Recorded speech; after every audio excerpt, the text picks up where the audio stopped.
Kozhikode medical കോളേജിൽ OP. ടിക്കറ്റിന്റെ 10 രൂപ ഈടാക്കിയതോടെ രോഗികളുടെ ഇടയിൽ പ്രതിഷേധം ശക്തം. അതേസമയം ആശുപത്രിയുടെ ദൈനംദിന പ്രവർത്തനങ്ങൾക്കും വികസനത്തിനും വേണ്ടിയാണ് ഒ.പി. ടിക്കറ്റിന് തുക ഈടാക്കുന്നതെന്നാണ് ആശുപത്രി അധികൃതരുടെ ന്യായീകരണം.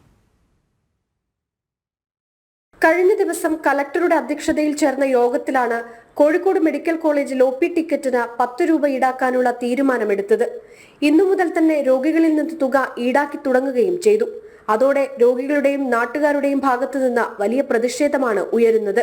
സാധാരണക്കാരിൽ സാധാരണക്കാരായവരുടെ ഏക ആശ്രയമാണ് ഗവൺമെന്റ് മെഡിക്കൽ കോളേജ്. അതുകൊണ്ട് തന്നെ ഒറ്റയടിക്ക് ഒ.പി. ടിക്കറ്റിന് 10 രൂപ വർദ്ധിപ്പിച്ചത് സാധാരണക്കാരന് താങ്ങാനാവുന്നതല്ല. ദിവസേന 3000-ലധികം രോഗികളെത്തുന്ന മെഡിക്കൽ കോളേജിൽ ഒ.പി. ടിക്കറ്റിന് വില വർദ്ധിപ്പിച്ചുകൊണ്ട് സർക്കാർ നടത്തുന്നത് കൊള്ളയാണെന്ന് ബി.ജെ.പി. നേരത്തെ ആരോപണം ഉന്നയിച്ചിരുന്നു. അതേസമയം ആശുപത്രിയുടെ ദൈനംദിന പ്രവർത്തനങ്ങൾക്കും വികസനത്തിനുമായാണ് ഒ.പി. ടിക്കറ്റിന് തുക ഈടാക്കുന്നത് എന്നാണ് ആശുപത്രി അധികൃതരുടെ ഭാഗത്തു നിന്നുണ്ടാകുന്ന ന്യായീകരണം. സർക്കാർ ആശുപത്രികളെ ആശ്രയിക്കുന്ന സാധാരണക്കാരനെ പിഴിഞ്ഞു വേണോ ആശുപത്രി നവീകരണം എന്നാണ് ഉയരുന്ന പ്രധാന ചോദ്യം.